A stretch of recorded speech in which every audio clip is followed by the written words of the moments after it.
जब भी ज़मीर और ज़र्फ का सौदा हो दोस्तों, जब भी ज़मीर और ज़र्फ का सौदा हो दोस्तों, कायम रहो हुसैन के इनकार की तरह। सर, ये वक्फ तरमीमी बिल भारत के गयूर मुसलमानों के ईमान पर, इबादत पर एक हमला है। नरेंद्र मोदी की हुकूमत ने इस मुल्क की सबसे बड़ी अक़लियत के खिलाफ एक ऐलान जंग कर दिया और ये जंग ना सिर्फ मेरे जिस्म पर है, बल्कि मेरी आज़ादी पर, मेरी समाजी और माशी मार्जिनलाइजेशन पर है, मेरी शहरियत पर है, मेरे मदरसे, मस्जिदों, खानखाहों को और दरगाहों को निशाना बनाया जा रहा है। और ये हुकूमत सच्चाई को नहीं बयान कर रही है कि ये तरमीमी बिल से मुसलमानों का तहफ़्फ़ुज़, तरक्की और गुर्बत का खात्मा होगा। ये सरासर झूठ है। सर, अगर आप आइन के आर्टिकल 14 को देखेंगे तो उसमें लिखा हुआ है इक्वल प्रोटेक्शन। अब आप देख लीजिए सर के हिंदू, सिख और जैन को और बौद्ध को उनके एंडोमेंट में तहफ़्फ़ुज़ मिलेगा क्योंकि उनका एंडोमेंट बाय यूजर बरकरार है और उनका एडमिनिस्ट्रेशन उनके हाथ में होगा कि गैर हिंदू या गैर उनके मजहब का आदमी दान भी दे सकता है उनके लिए। और एंडोमेंट बोर्ड का तहफ़्फ़ुज़ भी मिलेगा क्योंकि उसके ऊपर ओवरराइडिंग क्लॉज अप्लाई नहीं होगा, लिमिटेशन का कानून उस पर अप्लाई नहीं होगा। उसके बरक्स ऑपोजिट आप देख लीजिए, मुस्लिम वक्फ को वक्फ बाय यूजर निकाल दिया गया। एक मुस्लिम वक्फ की जायदाद पर कब्जा होगा, लिमिटेशन लगेगा तो जो एनक्रोचर है, जो खाबिज है, वो रातों रात मालिक बन जाएगा और एक गैर मुस्लिम वक्फ बोर्ड को एडमिनिस्टर करेगा। ये आर्टिकल 14 के इक्वल प्रोटेक्शन का वायलेशन। अब आर्टिकल 14 में सर इक्वालिटी बिफोर लॉ भी है और उसका कैसा वायलेशन हो रहा है कि कोई आर्बिट्ररी स्टेप नहीं ले सकता और कोई भी ऑफिशियल किसी भी तरीके से गलत आर्बिट्ररी फैसला नहीं लगा। यहां पर आप एक डेजिग्नेटेड ऑफिसर को रखकर वो फैसला लेगा कि ये जायदाद वक्फ की है, गवर्नमेंट की है। क्या ये प्रिंसिपल्स ऑफ नेचुरल जस्टिस के खिलाफ नहीं है जिसका तकर्रुर एग्जीक्यूटिव करती है? ये हमारे theory of separation of powers Bharat के आइन का बेसिक स्ट्रक्चर का हिस्सा है। क्या इसका वायलेशन नहीं है?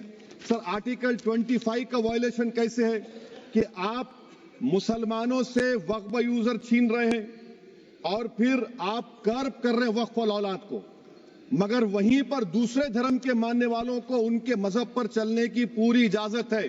लफ्ज जो आर्टिकल 25 में इस्तेमाल हुआ सर, वो इक्वली एंटाइटल्ड, यहां पर मुसलमानों के इक्वल एंटाइटल्ड नहीं हो रहा। अभी हम गृह मंत्री का, वजीर दाखिला का यहां पर उनका हमने तकरीर सुनी, यहां पर वो ये कहते हैं वजीर दाखिला, शायद वो कटमुल्ला की जबान ना कह दें, वजीर दाखिला कहने पर वजीर दाखिला ने अपने बयान में कहा कि बोर्ड और काउंसिल जो होगा वो माने वक्फ इस्लाम से अलग है। सर, अगर ये बात सच है आपकी तो फिर आपको एक कानून बनाने की जरूरत ही नहीं है, आप एक नॉन स्टैट्यूटरी बॉडी बना दीजिए। ये जो कानून बन रहा है ना सर, ये आर्टिकल 26 इसका सोर्स है और आर्टिकल 26 जब इसका सोर्स है तो आर्टिकल 26 का ABCD क्या कहता है कि रिलीजियस डिनोमिनेशन को अपने मजहब के अफेयर्स खुद चलाना, मूवेबल इमूवेबल प्रॉपर्टी को लेना और एडमिनिस्टर करना। जब हिंदू धर्म को, बौद्ध धर्म को, सिखों को यह राइट दिया गया है तो आप कैसे मुसलमानों से छीन रहे हैं? तो ये आर्टिकल 26 का ग्रेव वायलेशन है। तो सर, अब वक्फ बाय यूजर का मामला देखिए, मिनिस्टर साहब ने कहा कि एंक्रोचमेंट हो रहा है, 17,000 एंक्रोचमेंट हुए हैं। तो यही नरेंद्र मोदी की हुकूमत ने 2014 में उस वक्त के मंत्री ने एक Waqf properties eviction of unauthorised occupants bill को इंट्रोड्यूस किया। आपने विड्रॉ कर लिया 2024 में उसको। क्यों विड्रॉ किया सर आपने? जब आप मान रहे थे कि एंक्रोचमेंट हो रहा है तो आपने बिल को विड्रॉ कर लिया। अच्छा सर, अब वक्फ बाय यूजर को आपने निकाल दिया, माने कंडीशन क्या लगाए कि अगर उसमें डिस्प्यूट होगा और गवर्नमेंट प्रॉपर्टी होगी। सर, डिस्प्यूट तो है। मिसाल के तौर पर मोहिबुल्लाह साहब जिस मस्जिद के इमाम है, पार्लियामेंट के सामने मस्जिद है सर, 123 प्रॉपर्टीज में मस्जिद है, डिस्प्यूट चल रहा है। कल कलेक्टर या डिस्ट्रिक्ट ऑफिसर बोलेगा कि भाई साहब ये गवर्नमेंट प्रॉपर्टी है, स्टिकर लगा दिया जाएगा, मस्जिद बंद, गवर्नमेंट प्रॉपर्टी हो गई, होगी ना सर? अब ये बताइए, आप जब से यहां पर पूरे बीजेपी रूलिंग पार्टी हमको ज्ञान दे रहे हैं कुछ नहीं होगा, कुछ नहीं होगा, मैं दलील के साथ बता रहा हूं आपको। ये मस्जिद दिल्ली गवर्नमेंट बोलती हमारी है, वक्फ दिल्ली वक्फ बोलता हमारी है। तो सर वक्फ बाय यूजर, अगर मैं अपनी गवर्नमेंट के खिलाफ वक्फ बोर्ड वक्फ बाय यूजर इस्तेमाल नहीं करेगा तो क्या है सर? अच्छा, ये अमेंडमेंट जब हो जाएगा तो मुझे कहने दीजिए सर, सिर्फ प्राचीन मंदिरों की इबादत होगी, मस्जिदों की नहीं होगी। अब सर आप आ जाइए, अगर डिस्प्यूट मेरा एंशिएंट मॉन्यूमेंट से वक्फ का, एक मिसाल दे रहा हूं, दिल्ली में 172 वक्फ प्रॉपर्टीज एएसआई कंट्रोल में है, मैं तो हार ही गया वो, क्योंकि मेरे पास डॉक्यूमेंट नहीं है। आप कह रहे हैं कि डॉक्यूमेंट चढ़ाओ। अगर मेरा गवर्नमेंट से डिस्प्यूट चल रहा है, मैं तो क्लेम ही नहीं कर सकता, क्योंकि आप जज बनेंगे, आप ही फैसला करेंगे, और जब तक आप फैसला नहीं करते वो वक्फ की प्रॉपर्टी नहीं होगी। वो प्रोविजन डाल दिया आपने। अच्छा, अगर मेरा डिस्प्यूट एनक्रोचर से होगा सर, तो एनक्रोचर में तो आपने तो 107 को डिलीट कर दिया। आप रातों रात खाबिज को, एनक्रोचर को मालिक बना रहे हैं। सर मैं ये पूछना चाहता हूं आपके जरिए हुकूमत से, एक मुंबई में एक बहुत बड़े दौलतमंद है, खोजा बरादरी का यतीम खाना था, उन्होंने 2004 या 5 में 22 करोड़ में खरीद लिया। वो केस सुप्रीम कोर्ट में, कि आप उनको मालिक बनाना चाहती है लिमिटेशन एक्ट अप्लाई करके? हमको बताइए, हम जानना चाह रहे हैं। और सच्चर कमेटी ने सर 2007 में कहा कि दिल्ली के 123 प्रॉपर्टीज की मार्केट वैल्यू 6000 करोड़ की। आज हम 2025 में आ गए, क्यों आप उन प्रॉपर्टीज के खिलाफ पड़े हुए? 1976 में उस वक्त के वजीर आजम इंदिरा गांधी लेटर लिखा, इसको आप दे दीजिए, मगर आप उसको मानने को तैयार नहीं है। तो सर और एक जो झूठ फैलाया जा रहा है, management, empowerment, efficient development. Sir this bill takes any management from the hands of Muslims, disempowers the waqf in comparison to any other stakeholder, takes away the efficiency of administration and hampers development. Waqf disempowerment in the name of efficiency, inefficiency is being created. The progress of development from pre-independence till today is sought to be destroyed. Sir अभी हमारे home minister साहब ने फजल पुकाया case का जिक्र किया। Sir मैं आपसे गुजारिश करूंगा कि होम मिनिस्टर जरा अच्छे लोगों को रखकर इंफॉर्मेशन ले। फजल पुकाया का ऑबिटर क्या है? इट इज ऑबिटर, वो रेशियो डिसेंडेंटाई नहीं है जो आपने कहा है। अच्छा सर, शेड्यूल ट्राइब के बारे में कहा, क्या शेड्यूल ट्राइब में मुसलमान नहीं होते? शेड्यूल कास्ट में नहीं होता मुसलमान, शेड्यूल ट्राइब में मुसलमान होता। तो क्या आर्टिकल 25 मेरा चला गया, आर्टिकल 26 चला गया, आर्टिकल 14 चला गया, 15 चला गया, 29 चला गया? लक्षद्वीप का एक मुसलमान एमपी है, क्या उसको राइट नहीं है क्योंकि ट्राइबल है?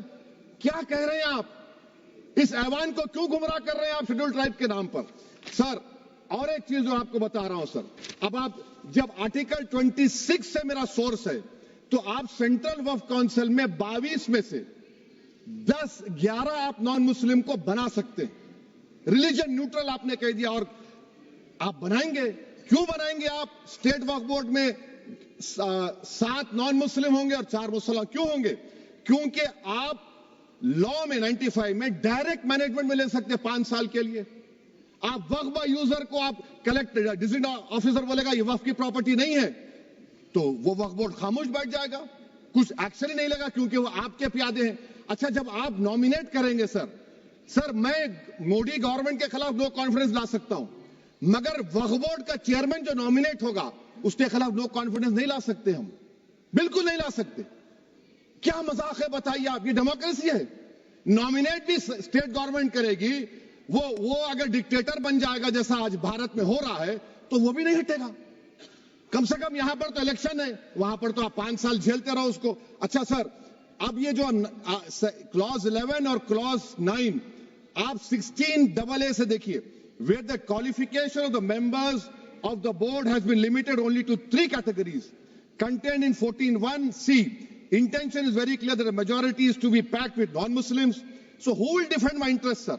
If I cannot depend on the state waqf board, central waqf council, which are going to comprise non-Muslims, this in itself is a clear violation of Article 26, 14 and 15, sir. अच्छा sir, CO पहले 95 में था कि word मुस्लिम, आपने गायब कर दिया उसको। अरे आखिर क्यों इतनी नफरत है आपके लफ्ज मुसलमान से? अच्छा फिर क्या कह रहे हैं आप कि ये भी आर्टिकल 26 का वायलेशन है? सब जितने हिंदू धर्म के प्रॉपर्टीज हैं, सिख धर्म के हैं, बौद्ध के हैं और आपके जैन के, वहां पर उन्हीं के मजहब का ऑफिसर होगा। और कहां पर नहीं होगा? वक्फ बोर्ड में। Waqf board is a pure religious institution. इसको समझने की जरूरत है। तो आप ये कर दे रहे हैं सर। अच्छा सर, आप देखिए, अब आप आ जाइए ये ट्राइब्यूनल पर। मुझे समझ में नहीं आया सर कि हमारे होम मिनिस्टर वजीर दाखिला ने क्या कह दिया कि 2013 का जो कानून है वो नहीं बनता तो हम नहीं लेके आते।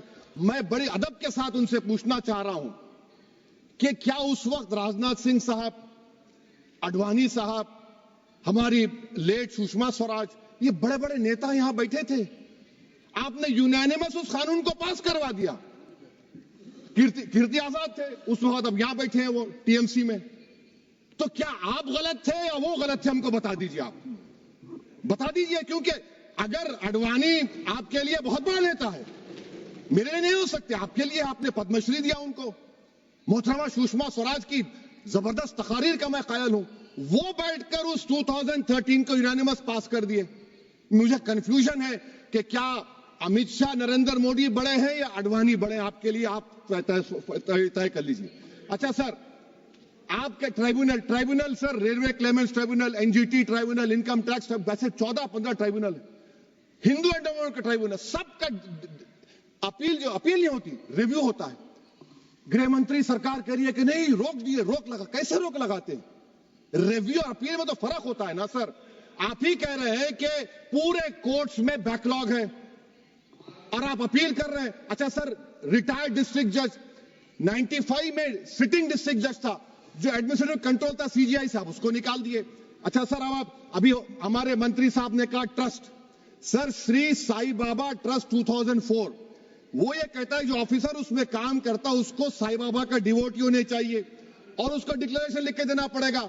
यहां पर हो रहा तो यहां पर क्यों नहीं हो रहा? अच्छा सर, आप फिर देख लीजिए, ये आपका हो गया सर। हाँ, अब अमित शाह साहब ने सेक्शन 2A के बारे में कहा और उन्होंने इस बात का इकरार कर लिया कि दाऊदी बोहरा के लिए ये बनाया गया है। मगर मैं आपके जरिए से गवर्नमेंट से पूछना चाह रहा हूं, आपने तो उस प्रोवाइजो में दाऊदी बोहरा का नाम ही नहीं लिखा। आपने उनको भी थैंक यू कर दिया, उनका नाम क्यों नहीं लिखा आपने? और सर, और गवर्नमेंट क्या कर रही है?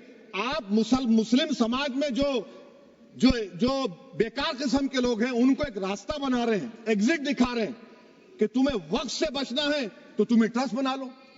ये क्या कर रहे हैं सर आप? कम से कम उन दाऊदी बोहरा को आप दे देते। अच्छा sir, clause 3V section 36 clause 18 देख लीजिए। Oral appointment has sought to be discontinued even though it is recognized practice in Islam. Muslim personal law has recognized oral waqf and 1937 Shariat Application Act. Sir, आप clause 39 पर आ जाइए। 5 साल के लिए मुसलमान। मैं किरण रिजिजू से पूछना चाहता हूं, सर दाढ़ी रखे तो मुसलमान प्रैक्टिसिंग है या क्लीन शेव आपकी तरह है? तो बताइए हमको, प्रैक्टिसिंग क्या होगा? अच्छा, किसी को पकड़ के मॉब लिंच कर दिया और बोले कि JSR का नारा लगाया, और वो JSR का नारा लगाया तो क्या मुसलमान रहेगा? नहीं रहेगा। या फिर देश के प्रधानमंत्री ने कहा था कपड़े देखकर पहचानो, तो क्या कपड़े देखकर आप कह देंगे? अच्छा, अगर कोई क्रिश्चियन हिंदू धर्म कबूल करता है तो क्या वो मंदिर को नहीं दे सकता प्रॉपर्टी? फिर भारत के संविधान में आर्टिकल 300 क्यों है सर? राइट टू इक्वालिटी क्यों है? फ्रीडम ऑफ रिलीजन क्यों है? 5 साल कहां से लाएंगे? अच्छा सर, और एक चीज सर, और एक चीज मैं आपको बोल के खत्म कर दूंगा सर। इस बिल में वक्फ औलाद का सर, इसमें आप देखिए clause 432, the creation of waqf al-awlad shall not result in denial of inherent rights to heirs, including women heirs or the waqif or any other right of person. Sir, ये article 25 का violation है, शरीयत application act 37 का violation, article 300A का violation है। अच्छा, हिंदू धर्म में सेल्फ एक्वायर्ड प्रॉपर्टी को एक हिंदू, अब उसके फर्ज के 2 बच्चे हैं, वो एक को अपनी पूरी दौलत दे सकता है, कोई रोक टोक नहीं है। वो कहेगा नहीं मैं घर के बच्चों को नहीं दूंगा, मोहल्ले के गरीब को दे दूंगा, वो भी कोई रोक टोक नहीं है। वहां पर आपको बच्चों की फिक्र नहीं है। जब मैं अपनी प्रॉपर्टी को अल्लाह को मालिक बनाकर दे रहा हूं, आप कह रहे बच्चों की फिक्र नहीं है। इतनी मोहब्बत आप बिल्किस बानो से दिखा देते तो आपके लिए दुआएं देती आपके लिए। तो सर, आप दूसरी बात आप देख लीजिए सर, आखिरी बात कहकर मैं अपनी बात को मुकम्मल कर रहा हूं सर। नहीं मुकम्मल कर रहा हूं। स्पीकर साहब बहुत टाइम दे दिए। सर आप देखिए, इसमें अमित शाह साहब बोले कि इतनी प्रॉपर्टीज का कब्जा हुआ, चोरी हुई, ये हुआ। सर क्लॉज 2652A सेक्शन, अगर कोई प्रॉपर्टी बेचता है 2 साल की सजा थी, आपने क्या कर दिया, उसको 6 महीने कर दिया। नॉन अवेलेबल था, आपने अवेलेबल कर दिया। सेक्शन 40 की बात करते हैं। सेक्शन 40 में सर हमको जो ज्वाइंट वर्किंग कमेटी का जो नोट्स दिए, उसमें मिनिस्ट्री ऑफ माइनॉरिटी अफेयर्स ने कहा कि 30 साल में 515 केसेस सेक्शन 40 के और सिर्फ 8 लोग कोर्ट को गए। वक्फ यूजर का कानून तेलंगाना आंध्रा में है, सेक्शन 40 का कानून तमिलनाडु 63 है, आंध्र प्रदेश में 43 है। और सर आप डायरेक्शन दे रहे हैं, अच्छा क्लॉज 4218B देखिए सर, आप रूल बना रहे हैं, कोऑपरेटिव फेडरलिज्म के खिलाफ है, इतना रूल बना रहे हैं। और आखिर में सर मैं आपको बताना चाह रहा हूं स्पीकर साहब, ये बिल का मकसद सिर्फ मुसलमानों को जलील और रुस्वा करना है, मुसलमानों को दूसरे दर्जे का शहरी बनाने का इनका मकसद है। सर अगर आप हिस्ट्री को पढ़ेंगे तो महात्मा गांधी उस वक्त के व्हाइट अफ्रीका में सफेद फार्म अफ्रीका के कानून को महात्मा गांधी ने कहा था कि ये मेरा कॉन्शियंस इसको मानता नहीं, मैं इस कानून को कबूल नहीं करता हूं। तो महात्मा गांधी ने क्या किया, उन्होंने उस कानून को फाड़ दिया। तो मैं गांधी की तरह इस कानून को फाड़ता हूं। ये अनकॉन्स्टिट्यूशनल है सर। इस देश में झगड़े पैदा करने का काम बीजेपी करना चाहती है मस्जिद और मंदिर के नाम पर, इसीलिए मैं इसका कंडेम करता हूं। और मैं आपसे गुजारिश करता हूं कि मैंने अपने 10 अमेंडमेंट दी हैं, आप इसको कबूल करिए सर, मुझे बोलने का मौका दीजिए और उस पर डिवीजन का मैं डिमांड भी करूंगा। Thank you sir.